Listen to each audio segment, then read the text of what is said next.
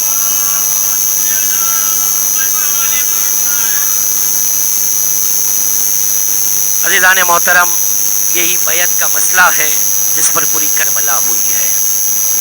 کل میں نے رات مجلس میں یہی بتایا تھا کہ کربلا کے لیے مقصد کربلا پر بہت بحثیں ہوتی ہیں، لیکن کل ایک نچوڑ میں نے دیا تھا کہ جس دن آپ کہیں گے کہ ولایت علی مقصد کربلا تھا تو اس میں نماز بھی آ جائے گی، روزے بھی آ جائیں گے، شریعت بھی آ جائے گی، قرآن، توحید، رسالت سب آ جائے گا۔